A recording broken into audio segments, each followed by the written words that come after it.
Buenas tardes, Alejo. Muchas gracias a ti por todo el apoyo técnico y logístico, a todas las personas que se están conectando en este momento a nuestra actividad académica y un especial agradecimiento a los speakers con los que contaremos en la tarde de hoy.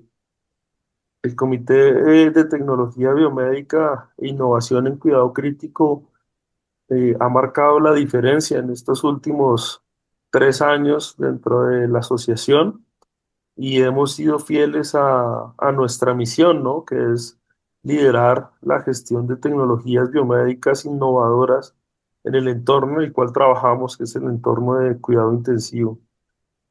¿Cuál es el objetivo de esto? Pues básicamente impactar de manera positiva la eficiencia operativa, la seguridad, la calidad, los desenlaces, pero también promoviendo la investigación y el desarrollo en este ámbito. Y siendo entonces aún más fieles a esta misión y a esta visión, parte central del uso de nuevas tecnologías, pues gira en torno a cómo la investigación empieza a cambiar algunos paradigmas y también empieza a cambiar unas reglas del juego en términos de gestión de la investigación dentro de la unidad de cuidado intensivo. Para eso contaremos hoy con tres speakers muy especiales. Estaremos con el doctor José Santa Cruz, que es residente de cuidado intensivo, epidemiólogo, investigador, con la doctora Eliana Rodríguez, que es intensivista, máster en epidemiología e investigadora, y también con el doctor Jonathan Westwan, que es internista, epidemiólogo y que también está haciendo su fellow en cuidado intensivo. Hoy es como un perfil muy epidemiológico, pero yo creo que esto mismo es lo que le da una no solo posición de liderazgo al comité, sino también una opinión de valor frente a la estrategia, a la metodología y los resultados en investigación. Entonces, no siendo más esta introducción, vamos a tener 3 sesiones continuas. Cada una va a tener 20 minutos de presentación y a la final esperamos tener una disertación con unas preguntas del público y entre los mismos speakers para que podamos discutir este tema y comenzaremos con el doctor José Santa Cruz. Muchas gracias a todos y espero tengan un gran provecho de esta sesión.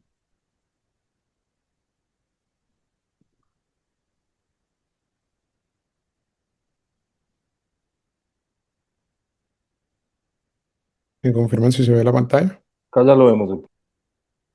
Listo. Bueno, muchas gracias, doctor Ever, por esa presentación. El día de hoy y a esta primera charla, toca el honor de abrir esta sesión. Vamos a hablar sobre lo que sería en esta nueva era de inteligencia artificial, cuáles son las nuevas reglas de investigación en cuidados intensivos. No tengo conflictos de intereses en esta presentación. Y por el tiempo que tenemos, vamos a activar el modo quali, tratar de hacerlo más conciso, rápido y de la forma más precisa posible esta presentación. Y para ello tenemos que comenzar con lo que es la taxonomía de lo que sería la inteligencia artificial en la unidad de cuidados intensivos. Y para esto, el año pasado se publicó en el Critical Care Medicine un consenso en el que nos hablaba de 5 ejes operativos. Uno es que nosotros tenemos que validar el entorno. Dos, tenemos que evaluar la educación hacia los profesionales y los médicos que están en la unidad de cuidado intensivo, incluyendo enfermeras, fisioterapeutas y todo aquel que tenga interacción. Además, las aplicaciones clínicas que tenga, la predicción de riesgo, la toma de decisiones o el decision making, el objetivo técnico que nosotros tengamos, una evaluación supervisada, no supervisada, o modelos inferenciales o modelos neuronales. Y la autonomía que nosotros vayamos a dejar a esta inteligencia artificial o esta forma en que la evaluemos. Y aquí es importante hablar de que cuando combinamos los términos de investigación y cuidados intensivos, no nos estamos ciñendo solamente a cómo nosotros explotamos los datos que tenemos a través de modelos inferenciales o la proposición de software de inteligencia artificial o análisis por inteligencia artificial, machine learning, sino que además interactuamos de cómo hacer investigación desde el proceso de la formulación. Y para eso nosotros Y el Sevier nos trae de cuál es el uso de inteligencia artificial en un reporte de más de 3.000 investigadores a nivel del mundo. Nos decía que el 84% de todos los encuestados dijeron que utilizaban la inteligencia artificial. Un grupo como tareas básicas no para el trabajo, pero el 60%, que es ese 58 que ustedes ven ahí, decía que lo utilizaba en su trabajo o en investigación. Y no solo eso, si lo vemos entre los países que más utilizan, en los países de Asia Pacífica y de Sudamérica, entre ellos Colombia, probablemente son los que más utilizamos en esta media del 63 al 64%. Pero bien nos referenciaba el doctor Ever en su tesis publicada del año 2022, con el que aspiró al título de magíster en ingeniería médica, que el 74% de los encuestados en Colombia utilizan inteligencia artificial en medicina y que de esos el 50 al 70% estaba de acuerdo en que el uso de inteligencia artificial podía sopesar mucho más que la restricción de confidencialidad del dato. Es decir, y es un hallazgo muy importante cuando leí esta tesis, era que probablemente nosotros necesitamos la inteligencia artificial no solo para escribir un artículo científico, sino para ayudar a procesar grandes volúmenes de datos. Y la pregunta que veremos a resolver más adelante es si nosotros en realidad estamos procesando o tenemos la disponibilidad de estos datos en nuestras instituciones. Y ya lo veremos. Y dentro de los encuestados del reporte del Sevier, decían que el 95% era para adquisición de nuevos conocimientos, 94% para aumentar publicaciones y un dato muy importante es que buscaban reducir costos un 90% de estos encuestados. Pero es que todo esto que estamos viendo o esta interacción de la inteligencia artificial nos cambia el método científico tradicional, que sin la utilización de lenguajes, modelos, tenemos una identificación y formulación de una idea, un diseño, una factibilidad, un análisis de los datos, una colección, una recolección de los datos, un mapeo y probablemente una limpieza de ellos, un análisis principal, un análisis de extensión robusto, y esto varía un poco de lo que nosotros conocemos de la metodología, la propuesta, la justificación del marco, pero porque va enfocado mucho en análisis de datos. Pero finalmente en el paso 6 y paso 7 está la escritura, el sometimiento y la publicación. Y esta es una pregunta que estuviéramos presencial, se las haría a ustedes. ¿Cuál es la diferencia que ustedes ven entre la columna que acabamos de leer con la columna de la derecha, que es con usos de modelos de inteligencia artificial? Respondiéndose, lo que vemos es que desde que comenzamos todos comienzan en el mismo punto, pero miren que llegamos a una meta primero cuando utilizamos los LLM, y esto básicamente es acortar el tiempo, que fue lo que identificó el Sevier. Y esta reducción en la revisión y síntesis de la literatura probablemente es uno de los puntos más importantes, porque miren, desde el segundo paso, no desde la formulación, sino desde el segundo paso, ya hay una reducción probablemente del tiempo. Y nos dice la publicación de Nature que hasta el 30% menos tiempo vamos a utilizar en escritura científica. Entonces estamos acortando tiempo. Ahora, la pregunta es, ¿menos tiempo es en mayor eficiencia y eficacia, teniendo en cuenta que la eficiencia es hacer las cosas con el menor gasto de recursos y tiempo, y la eficacia es alcanzar el objetivo que nosotros tenemos planteado con una validez, y lo podríamos definir como una estructura metodológica y análisis y validaciones de supuesto que esté metodológicamente correcta? Y Daniel Golding, que fue administrador o director de la NASA, en un tiempo entre 1992 y el 2001, propuso rápido, mejor y más económico. Esta propuesta redujo los gastos de la NASA aproximadamente en esos años en 40.000 millones, desde el primer año en que él comenzó. Ahora, se nos publicó por How, en Nature y por el editor de Science Journal, que no es solo ser, si nosotros somos más rápidos, somos más baratos y somos más eficientes, sino que probablemente si somos lentos, que era lo que decía el doctor Holden, somos peor y somos más caros.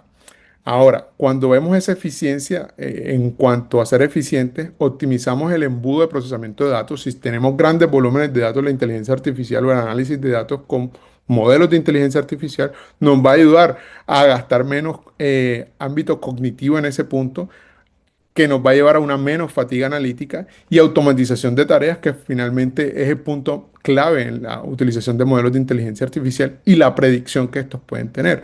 Pero probablemente vamos a ser menos eficaces en qué? En una contracción del foco científico, porque Howe nos decía en Nature, en este estudio donde identificaron miles, más de 1.400 estudios, donde ellos identificaron que los estudios que se tenían declaración de inteligencia artificial tenían un foco muy específico, mientras que los que no tenían inteligencia artificial o que no utilizaban asistencia de IA eran estudios que probablemente ocupaban o abarcaban mayor discernión de patologías e interacciones con otras variables. Entonces, eso es un punto clave. Y el otro, la ilusión de comprensión, es que básicamente los resultados de un modelo de inteligencia artificial no necesariamente son una explicación clínica. Y aquí recordemos lo que los profes de estadística siempre nos decían, o de epidemiología: algo es estadísticamente significativo, no necesariamente es clínicamente significativo. Y aquí es donde la comprensión de la mirada crítica que nosotros tengamos de estos documentos o de la utilización de IA es lo que nos va a ayudar a ser mejores en nuestra práctica. Entonces, veamos un caso. Juan sometió un artículo de revisión a la revista de cuidado intensivo. El manuscrito fue asignado al editor asociado, quien lo derivó a tres revisores. Dos de esos tres revisores rechazaron el artículo. Uno de esos revisores hizo un comentario confidencial que el documento era muy suave. Es el término literario que expresan en el comité de ética, el COPE, y que básicamente muchos de esos conceptos complejos que estaban en ese artículo escrito se simplificaron hasta un punto en que se transmitieron erróneamente. El editor decide pasar el manuscrito por un software de detención de IA que devolvió un 80% de probabilidad de generación de inteligencia artificial.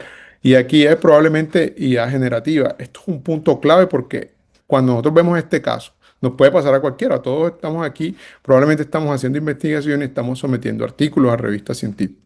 Entonces, la primera pregunta es que el editor revisor rechazara inmediatamente el artículo. ¿Eso estuvo bien o no? ¿Y cuál es realmente el camino a seguir? Lo primero que nos dice Cope hacia este caso, que es un caso real, nos dice que nosotros, lo primero que nosotros debemos evaluar en ese camino es revisar las políticas de la revista. Es decir, el editor y el revisor en este caso no podía rechazar el artículo si no tenía claro cuáles eran las políticas de ella de la revista. Si estaban claras las políticas y este era el camino, acertado. Si no, había que tener una conversación internamente de la revista para poder tomar una decisión. Ahora, en el caso de la revista de cuidado intensivo están claramente descritas en la plataforma de guías para autor qué hacer. Ahora, utilizar un software de plagio no exclusivo de IA, que sería el segundo paso. No quedarnos solo con software de detección de IA, sino que además buscar otros software como el Turnitin puede ser u otros que nos van a ayudar a evaluar este artículo. Y lo otro es contactar al autor, enviarle un mensaje. Y el problema no radica en esto, es que tengan en cuenta de que cuando nos detecten un artículo con que estemos utilizando IA, no estamos solo expuestos a que nos revisen o tengamos una anotación sobre ese artículo, sino que eso puede producir una cascada o una bola de nieve de que van a empezar a revisar todos los artículos que previamente hemos publicado precisamente en esa revista o en esa editorial.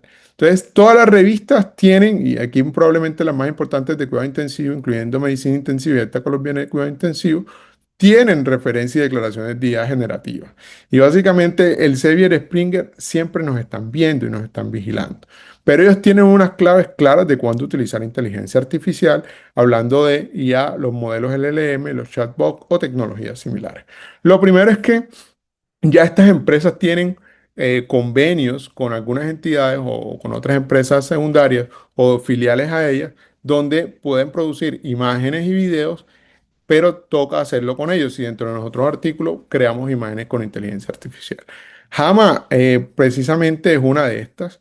Y por otro lado, algo puntualmente de Hama es que en los análisis estadísticos, algo muy importante es que ellos dicen cada vez que nosotros estemos describiendo inteligencia artificial en uno de nuestros manuscritos científicos en cuidado intensivo, esto tuvo que estar descrito previamente por protocolo de estudio de que se iba a hacer de esta forma. Y la otra forma en que podemos hacerlo es que podemos utilizar herramientas, y aquí les recomiendo Grammarly, que me ayudan a mejorar tanto la gramática como la legibilidad de mi artículo. Ahora, no solo este punto, y en el punto de asistencia de códigos, probablemente una de las recomendaciones que podemos encontrar en Gemini Pago es que ellos tienen un asistente de programación que lo pueden utilizar. Esto que están viendo aquí es las ayudas que yo he utilizado con Gemini, que asistente de programación ayuda con un código que tenía, tuvo un error en un factor que no podía encontrar ni solucionar de mismatch, y este asistente me ayudó a solucionarlo. Antes, y como comencé, fue con RWizard, que me ayudó mucho de ChatGPT, pero uno ha ido evolucionando y ahora RStudio, que es el software que yo utilizo para hacer análisis estadístico, tiene POSIT AI, que básicamente no es un asistente, un agente interno en la consola de R que nos ayuda y nos es un agente que nos puede ayudar. Además, el reciente Cloud Code. Aquí hay que tener claro que es un asistente de codificación no para análisis estadístico, sino para corrección de códigos y automatizar tareas. Eso es como lo más importante. Tenemos Kiro, que los que estuvieron en el Datatón se dieron cuenta de su utilización y todas las ventajas que tenía, muy específico. Y finalmente tenemos Cursor AI para aquellos que dentro de su unidad de cuidado intensivo a nivel empresarial quieren empezar a utilizar. Ahora, desde el punto de vista de por qué utilizarlos, es que los modelos de inteligencia artificial o el arsenal tecnológico que nosotros tenemos en cuidado intensivo es que nosotros necesitamos detención temprana. Para eso, Machine Learning. Necesitamos interpretación de imágenes y patrones como el electroencefalograma. Tenemos el Deep Learning. Y para extracción de variables de notas clínicas, tomamos los modelos de lenguaje grandes. Y esto probablemente son de la forma, y las traje, esta diapositiva fue hecha con Notebook, de esta referencia del consenso, es lo que ustedes tendrían que tener de cómo comenzar a utilizarla en su unidad de cuidado intensivo. Y es que precisamente cuando nosotros vemos los obstáculos y las oportunidades, si tenemos disponibles datos para utilizar, que es la pregunta que tenemos, José, yo no tengo estos datos en mi unidad de cuidado intensivo y no los estoy recolectando. Primero empezar a recolectar, pero si no, puedes utilizar datos de base pública que están en cuidados intensivos y que pueden ser, uno, con el objetivo de publicar y dos, con el objetivo de entrenarse. Pero además recordemos que R, por ejemplo, tiene bases de datos internas que nos pueden ayudar para hacer prácticas en este sentido. ¿Y por qué debemos practicar? Porque nosotros, cuando entremos este dato de texto no estructurado, las historias clínicas, las ondas, los laboratorios, las imágenes, todo esto vamos a ayudarnos para que lo que estamos haciendo ahora, y no es nada diferente a lo que se está haciendo en cuidado de intensivo en este momento. Su fenitificación, por ejemplo, en SDRA o sepsis, trayectorias predictivas y estratificación de riesgo, por ejemplo, en shock cardiogénico. Entonces, esto es lo que estamos haciendo. Ahora, ya saliendo en un poco de esta parte, ya sabemos que tenemos para escritura científica, para análisis de estadístico y procesamiento de datos, además podemos hacerlo para la búsqueda de la literatura.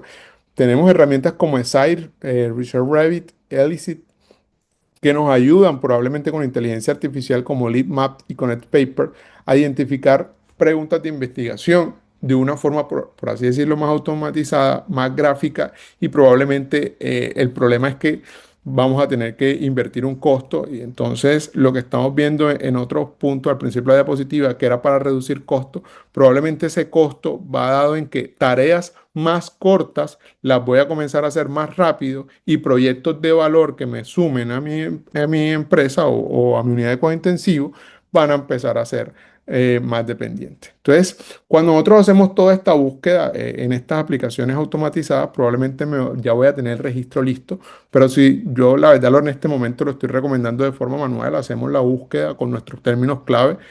Al final hay un QR donde ustedes van a poder identificar y tener estos soportes. Utilizar Google AI Studio. Básicamente ustedes en Google AI Studio, que es uno de los puntos adicionales que traigo a estas presentaciones de algunos que ya han escuchado las anteriores, es que yo aquí puedo comenzar a crear de una forma, y esto es más para comenzarme a entrenar en programación y en cómo crear agentes y cómo crear new apps para mi unidad de cuidado intensivo. Uno, revisiones de la literatura, extracción estructurada de datos de los artículos. Creo esa tablita, que es esta tabla. Creo las columnas, escribo cómo las quiero extraer y esto me lo va a hacer todo. Y además extraer datos de los registros clínicos, por ejemplo, en la corte Gemini que nosotros venimos trabajando. Si tuviéramos que extraer esos datos de forma retrospectiva, también lo podríamos hacer.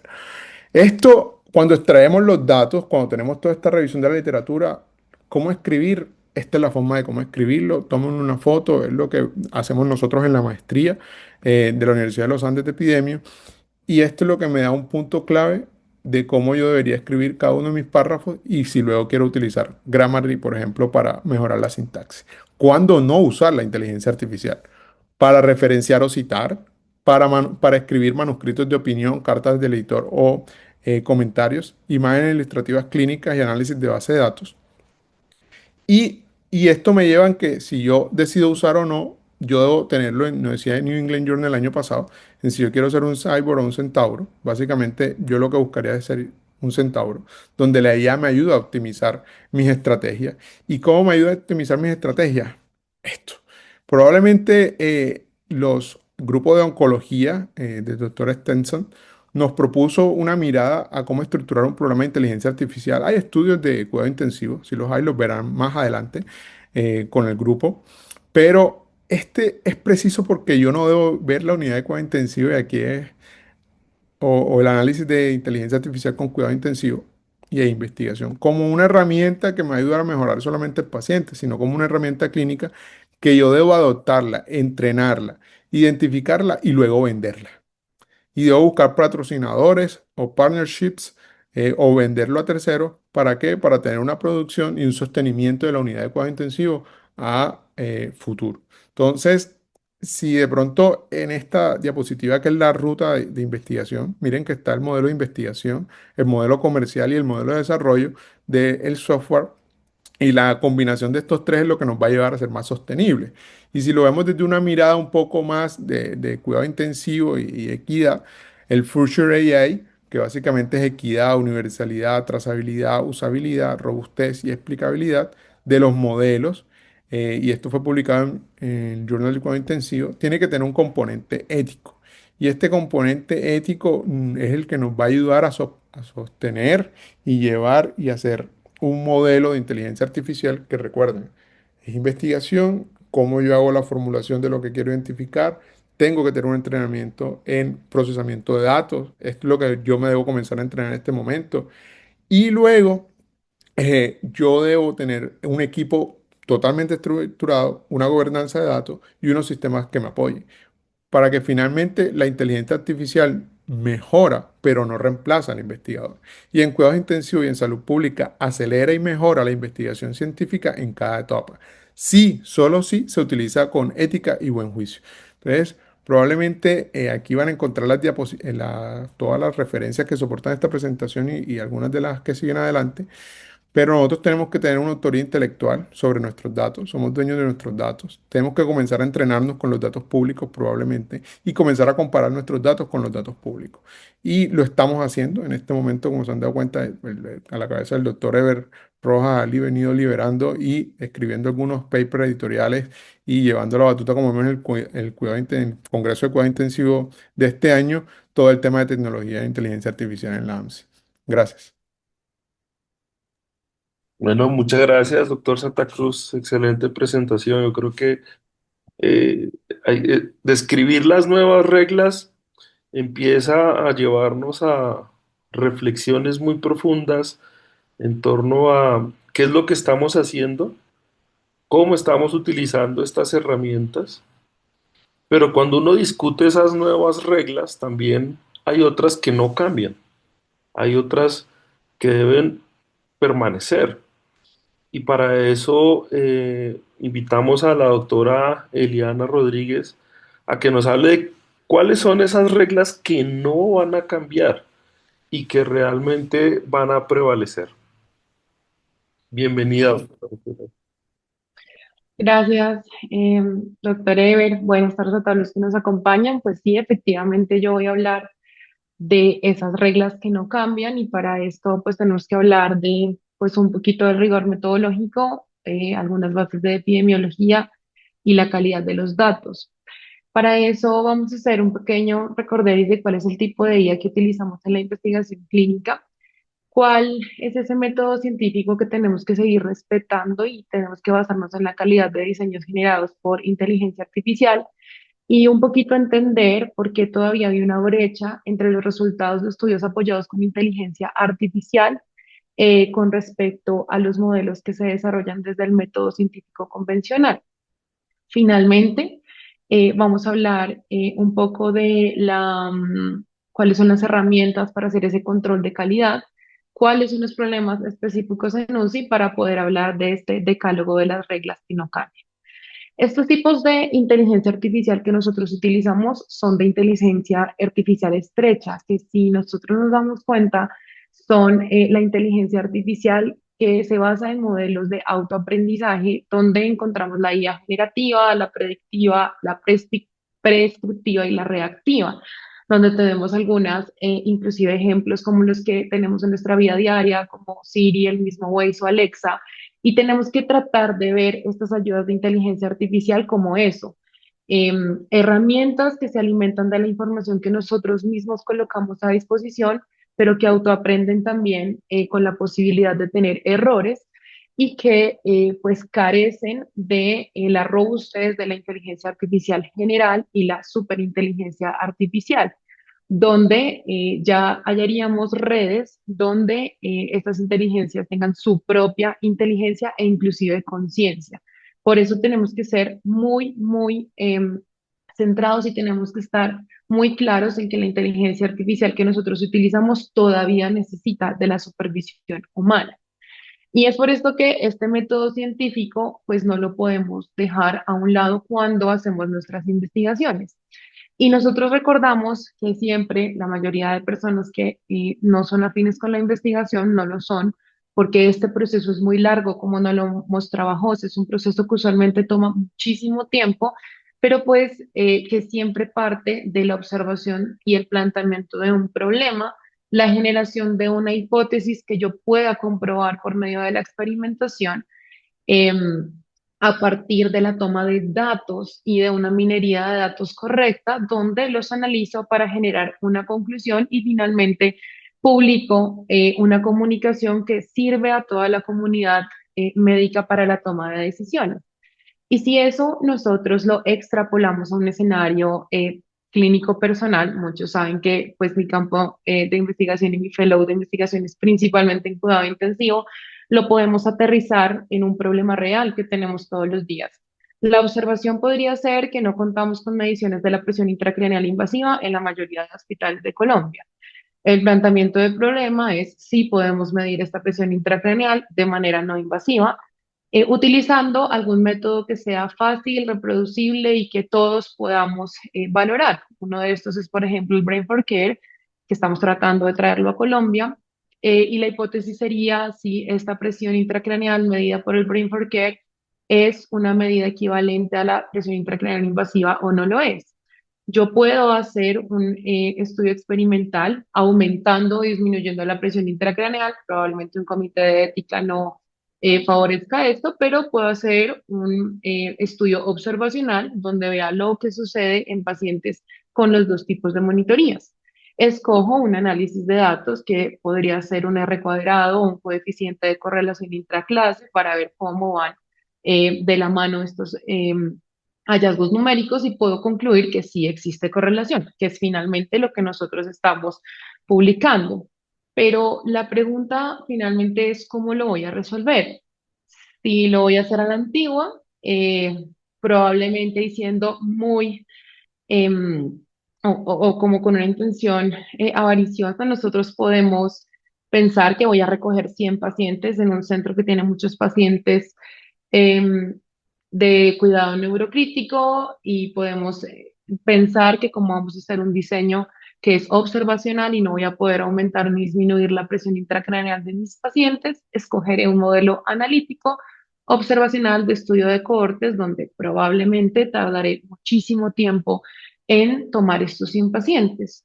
O, por el contrario, puedo utilizar una mega base de datos libre de pacientes que tengan disponibles estas dos tecnologías, planteo el mismo problema y a partir de esta cantidad de datos empiezo a construir modelos apoyados por inteligencia artificial que no solamente me digan si se parecen o no, sino que me expliquen por qué se parecen o no. en los pacientes que están en mi unidad.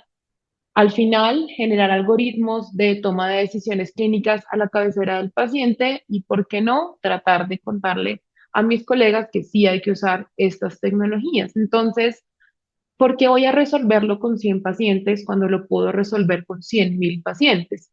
Y tenemos en esta publicación del doctor Pinsky, ya hace un par de años, donde nos habla de que nosotros los intensivistas hemos sido de los pioneros en la ciencia libre de datos, y también los cardiólogos, con su conocidísima estudio de corte más grande, que es la corte de Framingham, en donde la ciencia de datos libres ya nos permite a nosotros ingresar a estos datos y pues, ¿por qué no contestarnos esa pregunta?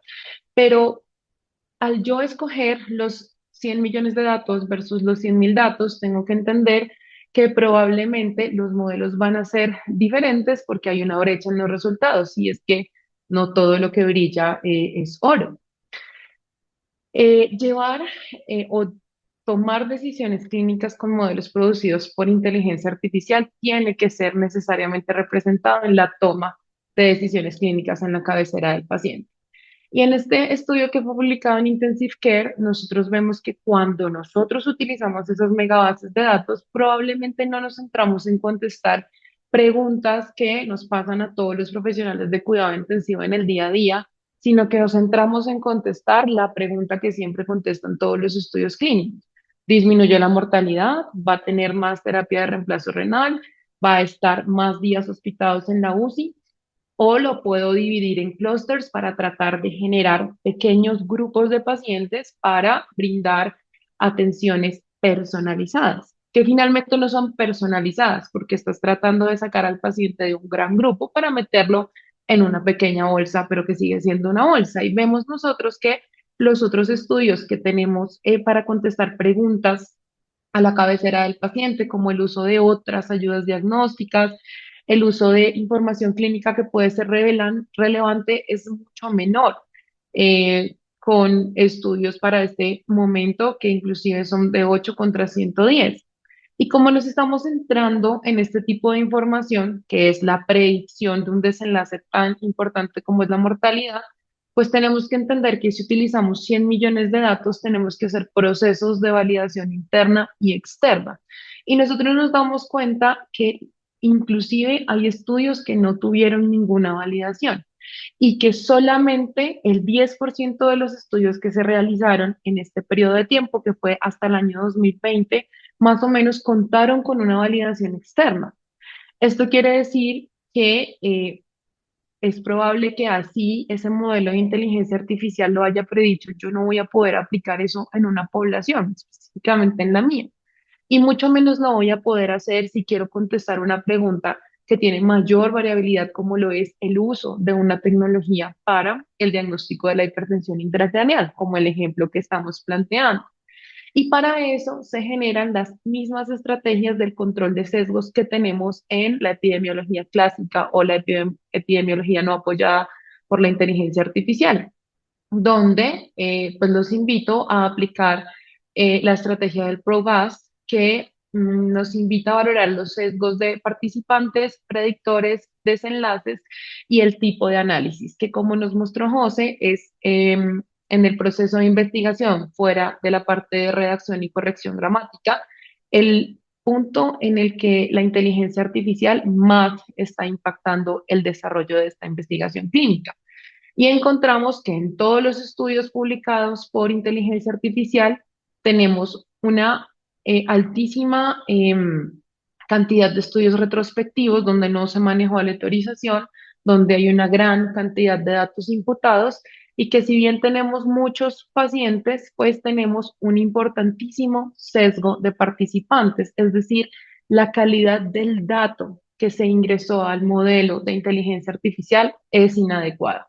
¿Por qué? Porque la minería de datos que se hace con la recolección con inteligencia artificial es diferente a la minería de datos que hacemos nosotros en la construcción de bases de datos cuando se plantean las variables a priori y no a posteriori de la recolección de la enfermedad. Y nosotros vemos que casi la mitad de los estudios publicados hoy en día tienen la mitad, digámoslo, un riesgo de tener sesgos. Y eso se traduce en que, bien, aunque estemos ya en el siglo XXI, estamos en el año 2026, nosotros seguimos produciendo información a partir de modelos de inteligencia artificial que no tienen una madurez suficiente como para poder recomendar una intervención sobre la otra. Es decir, hacer una investigación con los 100 pacientes versus los 100.000 puede que me dé lo mismo, porque hacer prototipos de modelos sin hacer una validación externa, después de hacer la validación interna, hacer la integración y posteriormente poder valorar la integración en el desenlace clínico, pues generará que básicamente yo pueda escoger el método clásico. Pero la invitación para todos los que nos acompañan hoy es básicamente a que hagamos esas validaciones externas, porque nosotros podemos seguir produciendo metaanálisis apoyados de la inteligencia artificial. Claro que sí, es mucho más rápido, ese no es el tema que nos compete hoy en la charla, pero a lo que tenemos que apuntar es a que la madurez de nuestras investigaciones utilizando la inteligencia artificial sea la suficiente para poder marcar una diferencia y poder escoger una estrategia apoyada por IA versus una estrategia no apoyada por IA. En ese sentido, entonces, nosotros siempre queremos buscar la mejor evidencia, pero también tenemos que entender que hace 20 años no estábamos en esta era de esta revolución de la inteligencia artificial. Nosotros probablemente en los centros de investigación alcanzamos ya a hacer ensayos clínicos aleatorizados, probablemente ya estamos haciendo nuestros modelos con una robustez intermedia y probablemente la generación que venga después de nosotros será la que alcance este nivel de madurez, pero tenemos que seguir trabajando por ello. Em, y bueno, finalmente, antes de hablar de los problemas de UCI y el decálogo que no cambia, hay que hablar del control de calidad, porque ya reconocimos el problema, ya entendemos, como nos dice José, que las revistas están encima de nosotros y es que además la responsabilidad de un investigador es enorme, es el poder brindar una herramienta clínica para poder ayudar a los pacientes. Y Equator Network es una de las estrategias globales para poder velar por la calidez la calidad de los rigores metodológicos de los estudios clásicos.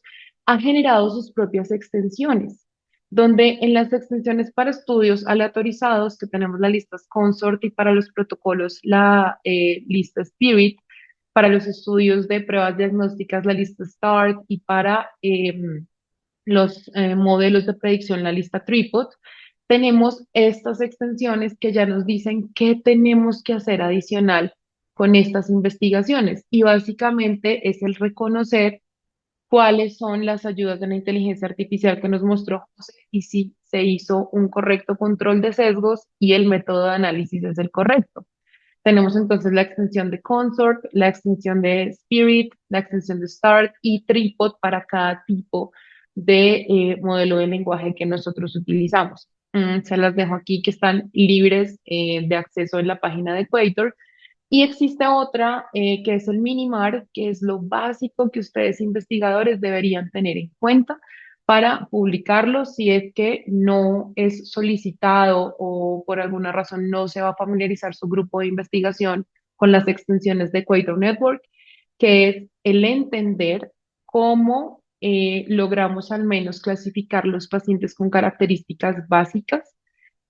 Así se ha diseñado con inteligencia artificial el plantear un diseño metodológico y que se siga claramente por todos los pacientes que se validan y se revalidan dentro de la investigación. Y para esto es importante aclarar cuántos pacientes se utilizaron para hacer la validación interna y cuántos para la validación externa, donde obviamente no pueden hacer parte de la muestra inicial.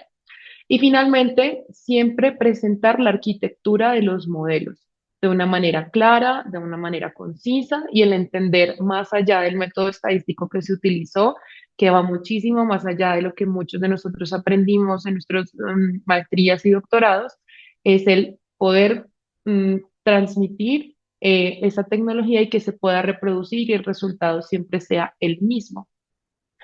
Y cuando pues nosotros hemos logrado hacer todo eso y vamos a hacer la investigación en cuidado intensivo, tengamos en cuenta que nosotros tenemos una situational awareness que vendría a ser como lo que nosotros tenemos que crear basado en los problemas que percibimos, comprendemos y sí, claro, en UCI siempre queremos anticipar. Pero estos obstáculos y los problemas específicos en UCI que también el doctor Pinsky describe en todas las fases del proceso, van a estar siempre, como les digo, basadas en la calidad del dato. Entonces, tenemos que ser conscientes de dónde están saliendo nuestros datos clínicos en los pacientes, cómo accedimos a ellos y si efectivamente esta transparencia y gobernanza de los datos es lo suficiente para que yo lo pueda introducir en el modelo y finalmente, mm, poder hacer una validación interna y externa para poder crear algoritmos de toma de decisiones clínicas a la cabecera del paciente. Y como nos decía José, la parte final de todo esto está muy encaminada a que nosotros podamos decir si los datos que nos está arrojando el modelo son funcionales, porque de nada nos sirve que un modelo nos diferencie una temperatura de 37,2 a una de 37,6, si clínicamente eso no es significativo. Por eso hay que generar una red de trabajo entre ingenieros, epidemiólogos, los mismos intensistas, para poder escoger las métricas asociadas y finalmente pues utilizarlo en nuestra vida diaria. Y para terminar, pues les quisiera decir que este decálogo serían como los 10 mandamientos de las reglas que no cambian. Es que primero el propósito científico tiene que ser legítimo, tenemos que plantear el problema, tenemos que em, entender que es un problema de la vida diaria y por favor también que todos los que están aquí piensen que no solamente tenemos que predecir mortalidad, hay muchas cosas que podemos predecir o no necesariamente predecir el comportamiento de un desenlace dicotómico, sino por ejemplo un desenlace como variables que medimos día a día en la UCI. Segundo, hay que cumplir todos los supuestos del método científico. Por más de que sea más rápido, no quiere decir de que sea que me pueda saltar cualquiera de las cosas y que el dato, que es nuestra minería principal, debe ser perfecto. Tercero, que todavía tenemos que hacer supervisión humana y hay una responsabilidad en ello, siempre pensando en la plausibilidad biológica, el principio fundamental para empezar la investigación. Cuarto, que pues los datos son privados y confiables, pues por eso tenemos que utilizar bases de datos que sean bien recogidas. Quinto, y va un poco más enmarcado a lo que habló José, que no lo toqué en la charla, que es que la autoría pues no puede ser hecha por una inteligencia artificial, no deberíamos ser esa parte del proceso de investigación apoyados por la inteligencia artificial. Sexto, que ojalá generemos modelos con una madurez que nos permita hacer reproducibilidad, que esto viene muy asociado al tema de las validaciones externas del método clásico. Siete, pensar pues en ciberseguridad, es un tema que hay que hablarlo en ética y gobernanza, pero pues así utilicemos 100 millones de datos, los 100 millones de datos son de personas reales que tenemos pues que respetar. Ocho, que podemos hacer impugnación y reparación, pero no podemos imputar datos de manera desproporcionada. Y nueve y décimo va muy encaminado a la justicia y sostenibilidad porque debemos generar herramientas que nos permitan tomar decisiones a la cabecera del paciente. Con esto termino, los invito a que nos sigan en nuestra página del comité y a que se unan a nuestras actividades donde estamos haciendo ya concursos como el Datathon de este año, donde tuvimos productos muy interesantes con IA generativa para la predicción de mortalidad. Muchas gracias. Excelente, doctora Eliana. Muchas gracias por esa presentación. Viene cambiando el modo de cómo pensamos, de cómo aplicamos nuevas tecnologías, pero evidentemente hay esos no negociables que nos hablaba la doctora Eliana. Y esos no negociables, junto con esas nuevas tecnologías, tienen que traducirse en evidencia. Y generalmente pensamos en evidencia como esa cúspide que nos mostraban. Entonces, invitamos al doctor Jonathan Weswana que nos hable un poco entonces de ese camino para llegar a la evidencia. A ver cómo vamos a aplicar esto que nos ha hablado el doctor Santa Cruz y nos ha hablado la doctora Rodríguez. Bienvenido, doctor Weswana. Doctor, muy buenas tardes. Buenas tardes para todos. Muchas gracias por la invitación. Por favor, me confirman que se ve mi pantalla. Lo vemos. Sí. Ok, muy bien. Aquí voy a esconder esto. Bien, un poco para continuar con lo que mencionaban Liliana y el doctor Santa Cruz. Muy, muy interesante las charlas, muchas gracias. Pasamos de los estudios del uso de la IA o de la IA generativa, de los grandes modelos o los enormes modelos de lenguaje que mencionaban para la escritura y un poco para el diseño de estudios observacionales dentro de lo que significa la ética de la investigación. Sin embargo, cuando uno traza la evidencia, tiene que pararse en esta pirámide de evidencia que dice que el gold estándar de la evidencia y de la causalidad es el ensayo clínico y por supuesto las revisiones sistemáticas y metaanálisis que derivan de él. La idea entonces es un poco unir lo que es la inteligencia artificial. Es un campo muy grande y no sé, esto no es una clase teórica de inteligencia artificial, ya he hecho una muy buena introducción mis compañeros, sino más bien ver cómo el clínico debe ver esto desde el modelo de avanzada, ¿no? Y cómo incorporo yo en la clínica todos estos modelos. Un poco de la agenda es, vamos a hablar un poco de inferencia causal y emulación de ensayos clínicos, algo de la evaluación del impacto clínico, que es como un poco más la evidencia que hay actualmente, una implementación responsable que está sentada en estos presupuestos iniciales y por supuesto una propuesta de agendas de investigación en los próximos 5 años. Seguramente hay muchas más. Todo esto es centrado en el cuidado intensivo, pero por supuesto debe haber muchas más propuestas. Para la inferencia causal, quiero empezar con una historia clínica. Entonces, un caso detonador, como lo mencionan, 3 de la mañana, ustedes tienen un paciente en la unidad de cuidados intensivos, se encuentran en una unidad coronaria, una cardiovascular, y tienen un sistema de detección de alertas, un sistema de alerta que dice que va a haber un deterioro circulatorio en las próximas 2 horas y que tiene un excelente rendimiento de un área bajo la curva. Esta imagen por supuesto, diseñada. Los gráficos que van a ver están diseñados por inteligencia artificial. Los prompts sí son de mi autoría, pero quiero que piensen en eso. Entonces, en este momento, si yo entro a la base de datos, a PubMed, a Embase, y busco evidencia alrededor de qué hacer con este deterioro circulatorio, entonces lo frecuente es cómo trato o qué tiene mi paciente. Es una pregunta muy sencilla, de pronto no muy aterrizada al contexto, porque la IA no puede leer los contextos si no se los presentamos, pero ese paciente del fondo va a presentar en 2 horas un deterioro circulatorio. Yo tengo un tiempo, me está diciendo con muy buen rendimiento predictivo que va a pasar algo malo con mi paciente. Pero entonces, ¿cómo interactúo yo con la IA o cómo voy a usar la evidencia que encuentro en estas bases de datos para poder actuar? Y esto debe traducir en una decisión clínica. Y esta es una gran brecha translacional. La mayoría de los estudios, este estudio fue publicado en Critical Care en el 2019 y es una revisión sistemática y metaanálisis, pues es una revisión sistemática solamente, perdón.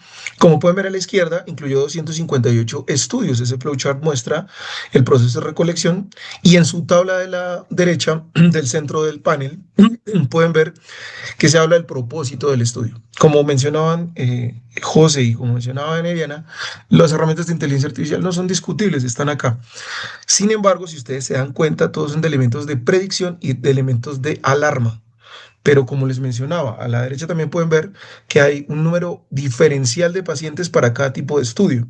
Hay millones de pacientes en las grandes bases de datos y el rendimiento diagnóstico y predictivo de estas herramientas de inteligencia artificial dependerán de ese número de pacientes con el cual yo haya alimentado el modelo. Entonces entramos un poco en el algoritmo, que es la repetición muchas veces de unos pasos, de los muchos que hay dentro de la IA, y hablar de un modelo que es el resultado de lo que encuentra mi algoritmo para predecir un desenlace en mis pacientes, en una población de pacientes.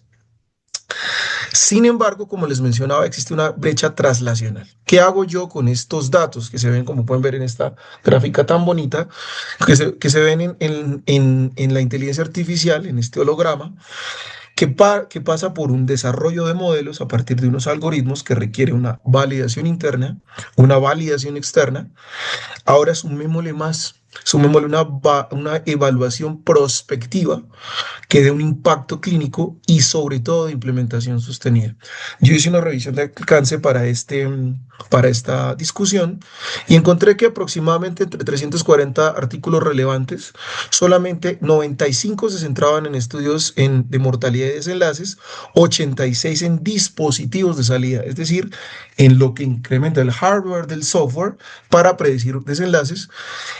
Sin embargo, la mayoría de estas publicaciones son del orden retrospectivo, observacional y prospectivo algunas. Sin embargo, muy pocos de estos papers eh, hablan de la implementación de estas herramientas en cuidado intensivo. Si ustedes se dan cuenta, todos ponemos al final de nuestras presentaciones ese disclaimer en que decimos, no podemos por ahora recomendar algo. Entonces la pregunta no es tanto cuál es el rendimiento, cuál es la parametrización del modelo, qué tipo de modelos es mejor para predecir, ¿cierto? Sino la pregunta es, ¿yo cómo tomo decisiones con la información que me presentan desde el punto de vista clínico? Y entonces quiero hablarles de lo que para mí es el puente entre la predicción, entre el modelo predictivo y el impacto clínico, y es la verificación del supuesto de causalidad. La predicción habla de qué tipo de pacientes o cuáles son los pacientes van a desarrollar un choque, una lesión renal o un fracaso ventilatorio, y la causalidad dice, si yo demuestro una causalidad, ¿qué ocurriría si yo inicio tempranamente un vasopresor teniendo claro que el paciente que tenemos atrás de las 3 de la mañana, si yo le inicio un vasopresor temprano, eso va a impactar realmente en el desenlace de mi paciente? Esta es una discusión que se ha dado a lo largo de la historia de la medicina y de la historia del cuidado intensivo, incluso sin los modelos de inteligencia artificial, porque parece que pueden hacerlo. ¿Alguien tiene el micrófono prendido? Qué pena. Bien, entonces, incluso antes de la aparición de la tecnología de la inteligencia artificial, esta discusión se está intervenir más temprano, mejora el impacto. Nosotros tenemos la idea de que sí, pero ¿cómo? ¿Cierto? Entonces, nos vamos un poco hacia el profesor Bradford Hill. El profesor Bradford Hill hablaba de unos principios de causalidad que muchos conocemos, entre ellos que hay una fuerza de asociación, ¿cierto? Que el estimador de riesgo es más alto en aquellos que tienen mayor riesgo, que tienen una consistencia a lo largo de diversos estudios y diferentes momentos históricos, que una causa precedía a un efecto, una especificidad, una temporalidad, que habla de primero la causa, luego el efecto. Un gradiente biológico es que la cantidad de respuesta frente a una intervención, una exposición, pues debería ser mayor. La plausibilidad biológica que nosotros tomamos como un ente de raciocinio clínico todo el tiempo, y la evidencia experimental. Esto era lo que nos proponía Bradford Hill. Posteriormente, para los años 60, 70, Rodman dice que pese a que no haya una asociación débil, pues puede que haya causalidad. La ausencia de consistencia no descarta la causalidad, porque un estudio observacional y un ensayo clínico pueden tener diferentes desenlaces, y eso lo hemos visto en análisis que se han hecho de por qué pasa esto. Sí, por eso en nuestro ensayo clínico sigue siendo nuestro modelo causal. La especificidad no es habitual, no tenemos un modelo multicausal o de multitorta, en el cual una enfermedad cardiovascular puede tener muchísimas eventos precipitantes y muchísimas causas. No siempre se puede ver un gradiente biológico, no es un exponencial la exposición. Sin embargo, tal vez lo más importante para Rodman de todos los criterios de Bradford Hill es el tiempo. La causa precede a la consecuencia. Digamos que raras veces además se obtiene información en la población humana, y es decir, la evidencia experimental es corta. No sé si recuerdan, John Ioannidis publicó un estudio en PLOS ONE que habla de por qué la mayoría de los estudios publicados en ciencias biomédicas son falsos. Y ahora también podemos hablar un poco de la corriente que tiene el doctor Colliger en Canadá acerca de cómo no todos los desenlaces que hemos propuesto desde la fisiología han resultado en impacto clínico. Esto es un problema que se añade a la inteligencia artificial. Para 1994, el profesor Judah Baird de la Universidad de Stanford proponía un siguiente modelo de causalidad. Eso que ustedes ven es un gráfico acíclico dirigido, y es una manera de ordenar el pensamiento. Recientemente salió una publicación de educación médica en el Blue Journal que habla también de esto, de parte cómo se alimenta el raciocinio clínico, pero nos proponen, pinte la vía causal, ¿cierto? Y nos dice que posiblemente esta manera de entender la causalidad es complementaria, pero nace en las ciencias computacionales. Yo voy a es profesor de ciencias computacionales y esto se hace mediante software. Incluso existe la forma de que uno mete los datos y le puede arrojar un modelo de causalidad. Para evaluar el impacto clínico, nosotros nos tenemos que sentar de dónde proviene la evidencia y qué pasa cuando, perdón, gracias. La pena. Entonces, cuando la evidencia se encuentra con la inteligencia artificial, quiero además felicitar al autor, seguro, no sé si lo conozcan, el doctor Gustavo Cruz. Él propuso, pues, escribió esta muy bonita revisión en Lancet, en la cual habla de cómo pasamos de un modelo epistémico, ¿cierto? De cómo la evidencia, que es una estructura poblacional, como entendemos la bioestadística y la epidemiología, como estructuras poblacionales, cómo deben transformarse en unos modelos de inferencia causal, ¿cierto? Entonces, en la gráfica que ustedes ven, gráfico tan bonito, nos habla un poco del uso de la inteligencia artificial a partir de un modelo de multidatos, en lo que pasaba en el pasado era la medicina basada en la evidencia, como pues, la inmensa cantidad de datos de que disponemos en las unidades de cuidado intensivo, que posiblemente sean el lugar en donde más datos hay del hospital, pueden dar orígenes a unos nuevos diseños, unas nuevas formas de entender el mundo. Ellos proponen dos principalmente: los ensayos clínicos emulados y el modelo de Digital Twins. Antes de entrar en el escenario de cómo se conforman estos estudios, cómo estos nuevos diseños alimentados por la inteligencia artificial pueden mejorar nuestra comprensión de los desenlaces y del impacto clínico, me gustaría presentarles este trabajo de Elizabeth Monroe, que es una revisión, es un consenso. Este consenso habla de cómo elegimos el tratamiento de un paciente, de cómo aplicamos la evidencia. Entonces, nosotros tenemos varios enfoques. El primero, que es el todos que conocemos, es un enfoque poblacional, es el panel A de la gráfica derecha, que dice que cuando hay una diferencia de medias del tratamiento, yo debería beneficiar a mis pacientes, es lo que conocemos poblacionalmente. Cuando uno lee un paper, a veces se encuentra, aunque no haya un cálculo muestral formal para subgrupos, a veces se encuentra que hay diferencias en los subgrupos, ¿cierto? Y que podría haber una pequeña sugerencia de desenlaces en los subgrupos. Una forma de esto es, por ejemplo, dividir a los subgrupos de un ensayo clínico entre mayores de 65 años o menores de 65 años. Un modelo que parece ser insuficiente para poder predecir quién responde o no a un tratamiento, lo que nos lleva al modelo basado en el riesgo. Y este modelo basado en el riesgo puede ser secundario al enriquecimiento predictivo y pronóstico de los ensayos clínicos, a la identificación de una molécula que es capaz de separar a aquellos pacientes en fenotipos hiperinflamatorio, hipoinflamatorio, de la sepsis o del SDRA.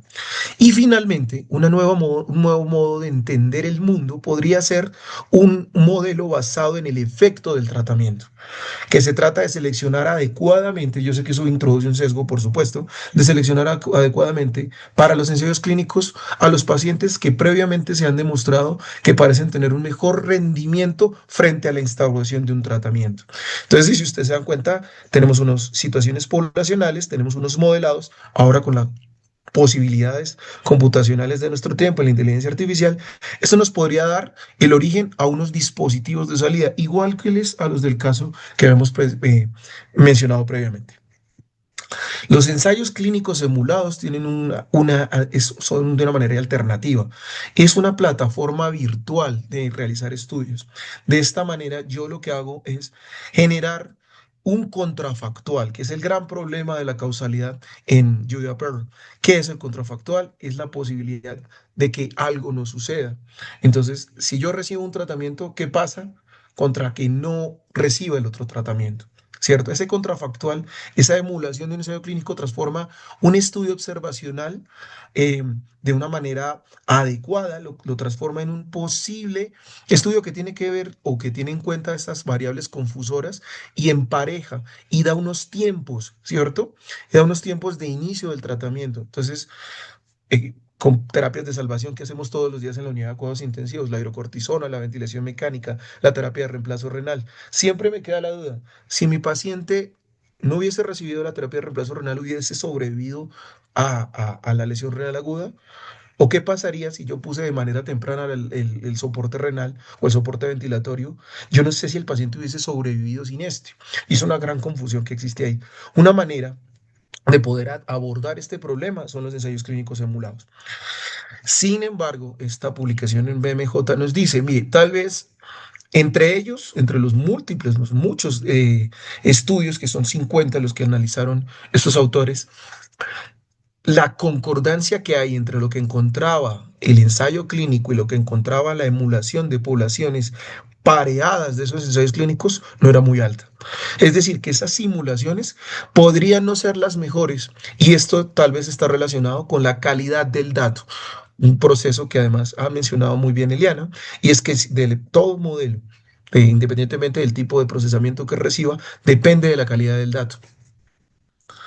Eso nos lleva hacia otro escenario, pero bueno, entonces yo, si se acuerdan en los enfoques poblacionales, yo cómo hago para trasladar lo que dice el ensayo clínico del JAMA publicado en 2018, en el 2024, en poblaciones inglesas, cómo hago para aplicarlo en mi población colombiana.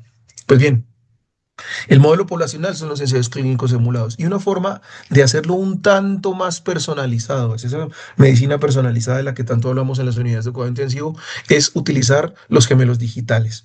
Como pueden ver, estas gráficas son muy ilustrativas. Yo tengo datos de pacientes, de muchos datos multimodales, la historia clínica, las imágenes, los exámenes de laboratorio de un paciente, y las uno con unas interfaces y empiezo a simular aquellos datos que obtengo de ellos. Adicionalmente, yo tengo un conocimiento fisiopatológico, tengo claros muchas bases de datos, tengo información situada en la nube, y este conocimiento lo integro además con el conocimiento que propone la inteligencia artificial, generando un sujeto totalmente digital que sea capaz, un modelo que sea capaz de ser un gemelo de mi paciente y simular millones de veces, gracias, por ejemplo, a la inteligencia artificial, millones de veces desenlaces con los tratamientos que yo le ofrezco. Estas iteraciones además tienen un enfoque un tanto bayesiano, van cambiando con el tiempo, como pueden ver en el gráfico inferior en la figura 3. Este enfoque es más cercano a nuestras realidades. Finalmente, incluir un poco este trabajo del doctor Dianti, como les mencionaba, de Goligueres, es hablar de esa causalidad y cómo yo voy a seleccionar los resultados.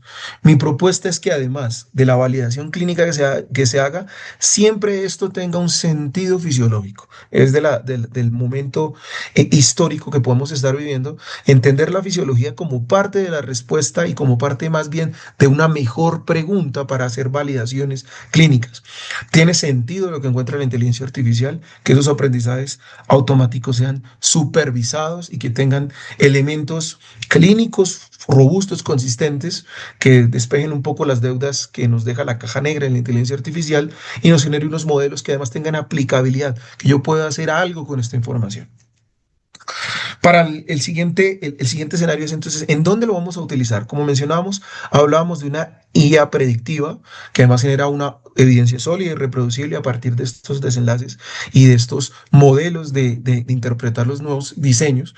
Uno de tantos es este Trial Emulation o este Digital Twins, ¿cierto? Pero posiblemente tenemos que pasar a una estrategia, una IA prescriptiva. ¿Cómo rompemos eso? ¿Qué hago yo? ¿Qué hago yo con esa información computacional y en dónde la aplico?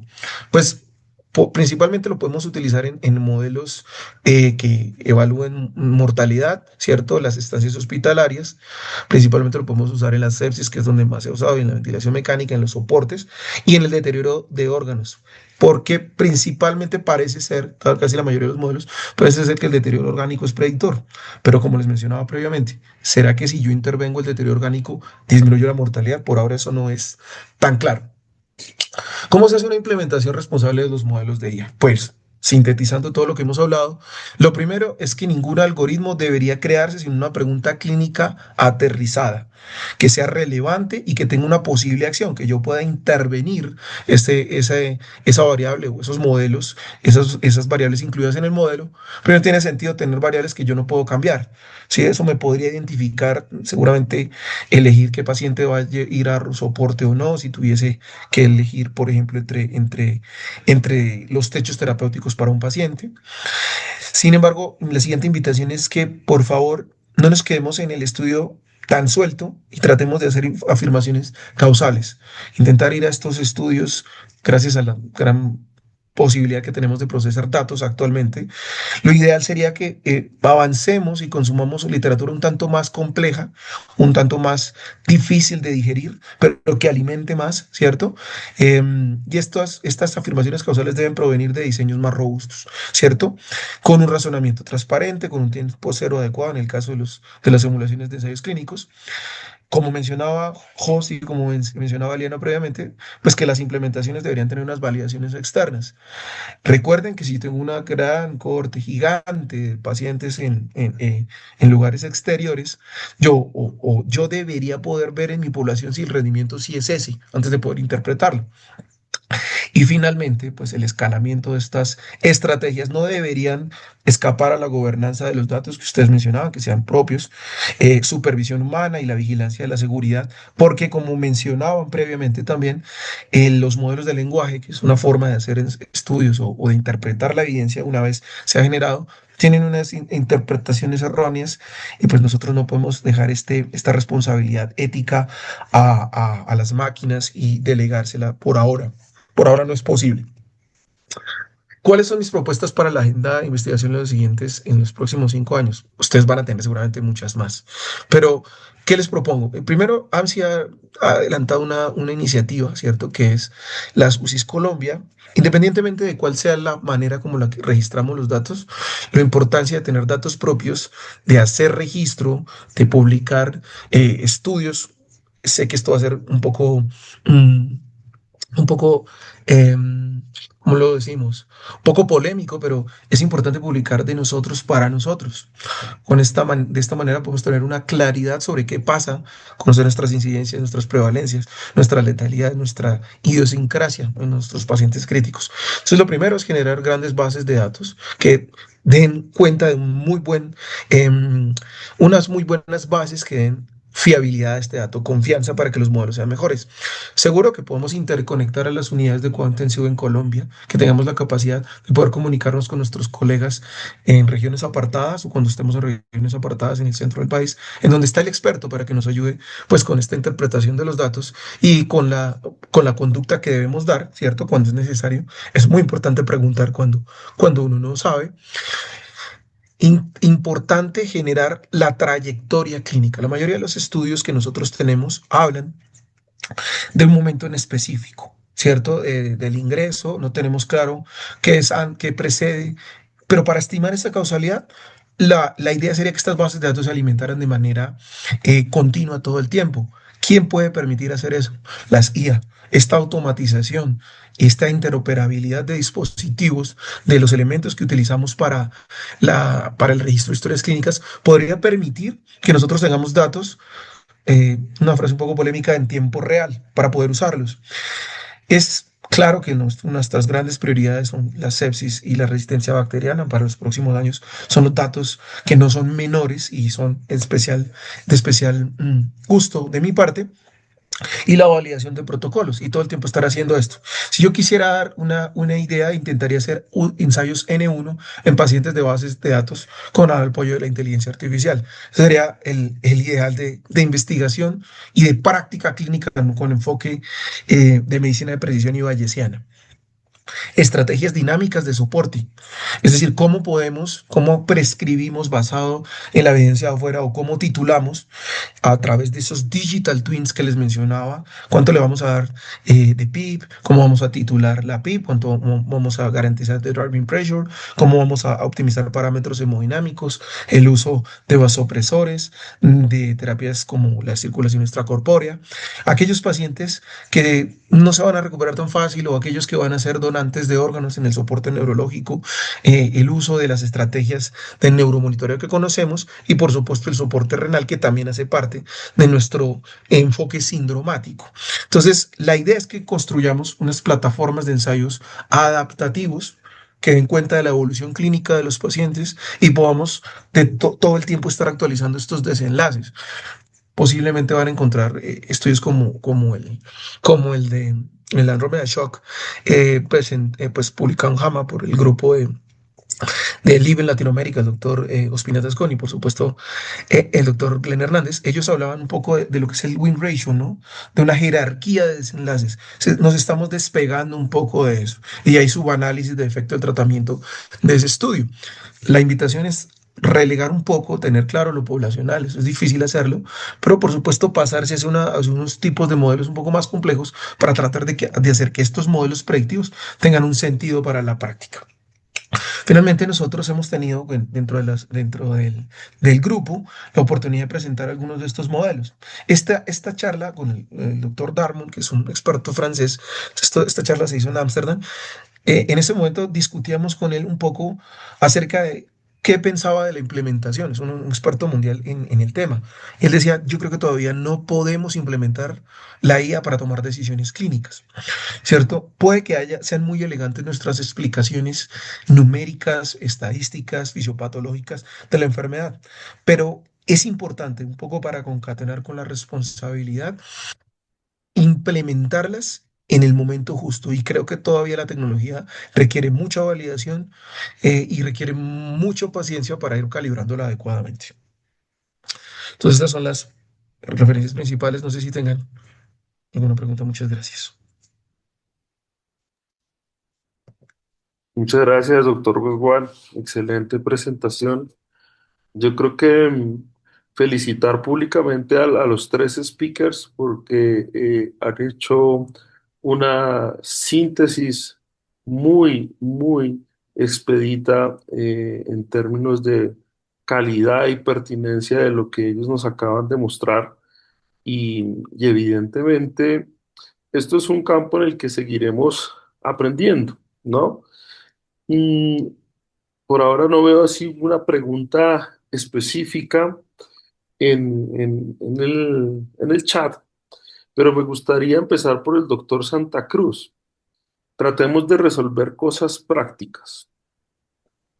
Si ahorita un grupo de investigación quisiera adoptar cualquier tipo de herramienta tecnológica que emplee inteligencia artificial, ¿cuál podría recomendarle a ese grupo de investigación de cuidado intensivo sin que ponga en riesgo o sin que sacrifique la transparencia, la reproducibilidad o el cumplimiento ético en su proceso de investigación?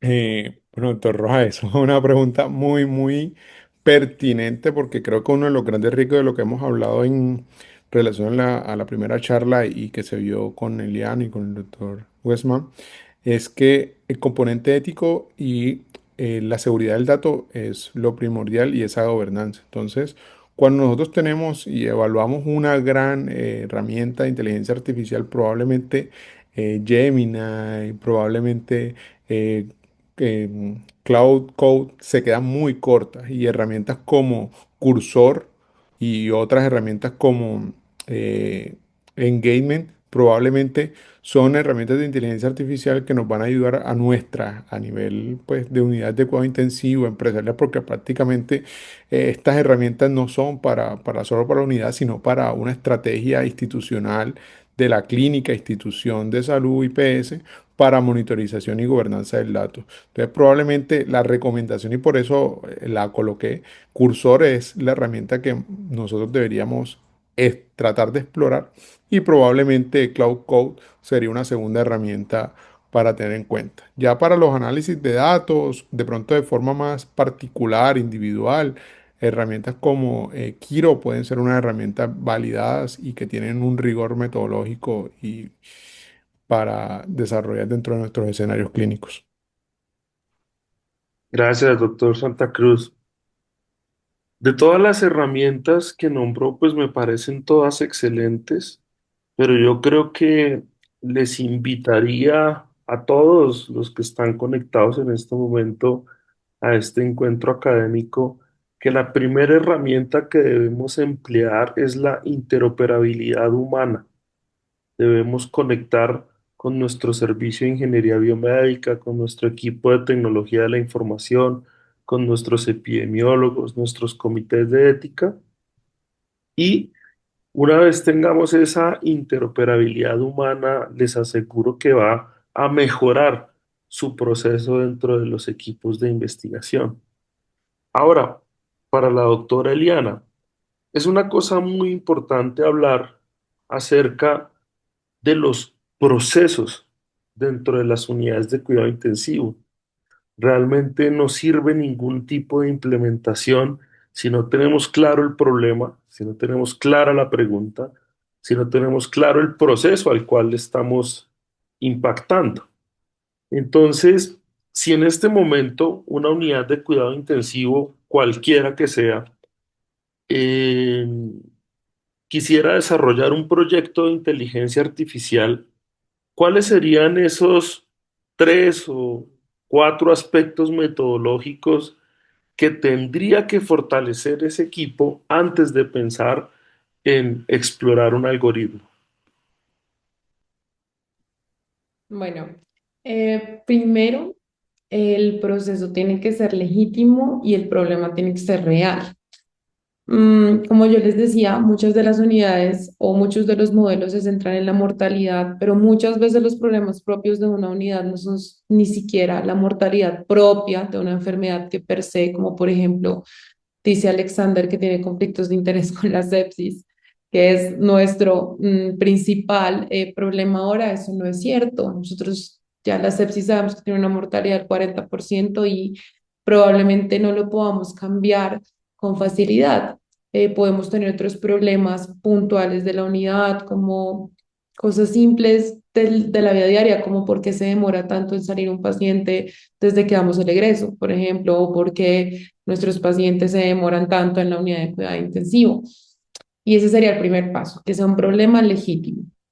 Lo segundo sería, y en camino con lo que nos está comentando la doctora Amanda Quinteiros en el chat, es que podemos hacer megabases de datos, pero megabases de datos que se recolecten con la minería e ingeniería de datos correcta, en donde si bien hay gemelos como hay modelos como el Twin que presentó Alexander, la simulación de datos es un proceso responsable y se puede hacer si tengo datos reales. Entonces, ese sería el segundo aspecto fundamental, recolectar los datos de manera responsable y los datos de manera correcta. Y el tercero es que se valide el funcionamiento de un modelo antes de producir un algoritmo, porque no puedo tomar decisiones clínicas basadas en modelos de IA si no hay validación interna. Y ojalá se pudiera hacer una validación externa en población similar, ejemplo, pues las UCIs colombianas, para luego poder generar mi algoritmo de decisiones en mi unidad. Excelente.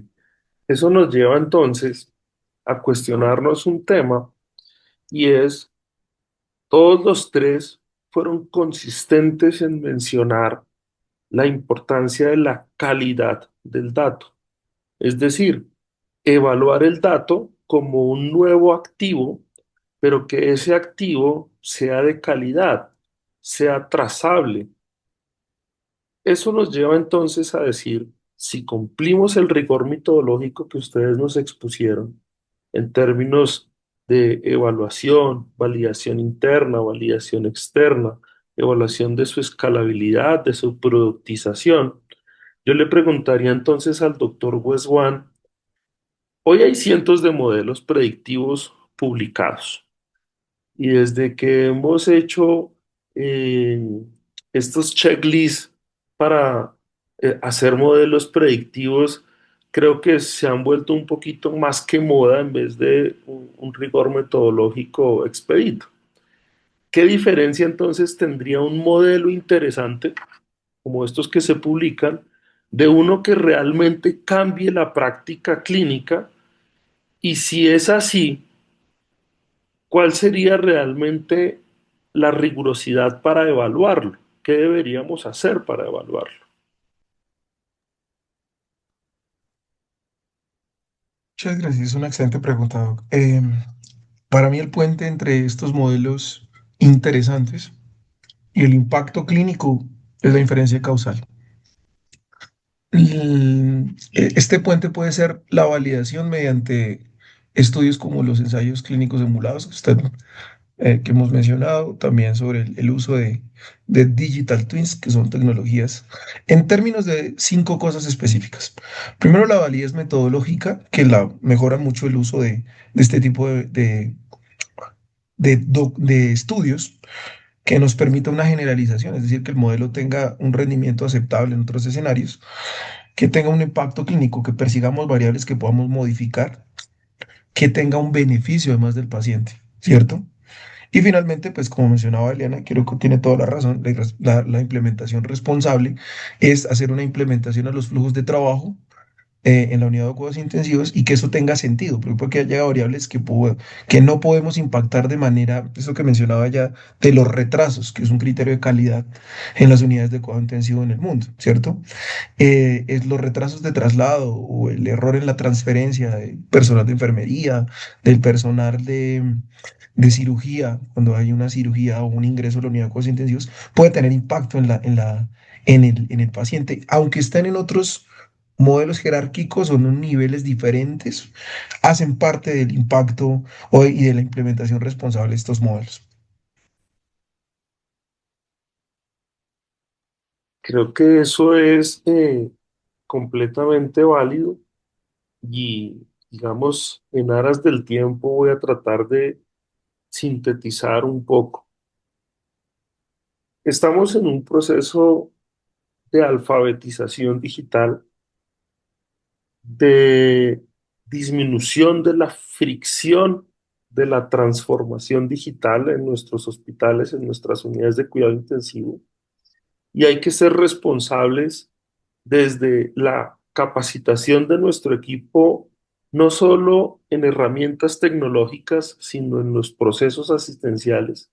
Necesitamos expertos clínicos que sigan siendo expertos clínicos, que sigamos haciendo preguntas pertinentes, pero que adicionalmente le demos el realmente valor y tratamiento a los datos de nuestros pacientes. Y aquí viene un punto muy importante y es que no solo vale con educar a nuestro equipo multidisciplinario en las unidades de cuidado intensivo, sino necesitamos también contar con comités de ética, con comités de innovación, con nodos de transformación digital hospitalaria que también estén inmersos en la producción de investigación, es decir, en que podamos transformar esto en evidencia científica real y no simplemente en algo que está a la vanguardia.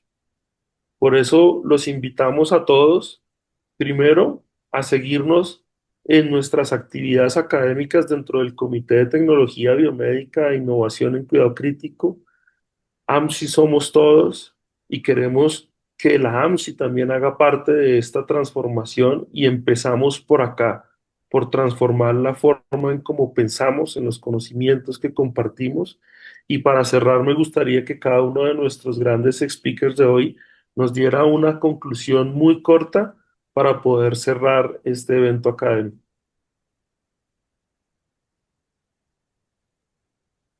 Podemos comenzar por Jonathan. Bueno, mil gracias, doctor. Yo creería que la próxima generación de investigadores, de desarrolladores de este tipo de evidencia, se deben centrar más que en la calibración y en los parámetros del modelo y saber si predice o no predice bien, sino si cambia la historia natural de la enfermedad de los pacientes, ¿cierto? Para mí el estándar debe transformarse en el impacto clínico y por supuesto esto debe hacerse mediante modelos de inferencia causal. Es como yo lo veo. Excelente. Eliana.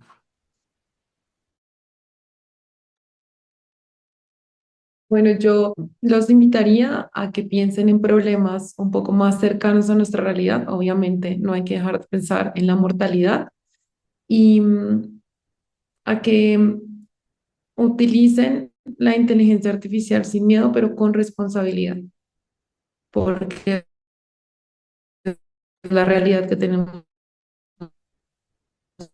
hoy en día, porque no nos vamos a hacer pues que busquemos ayuda, ¿sí? A veces más cerebros humanos piensan mejor que una IA y nos podemos ayudar todos. Súper, José.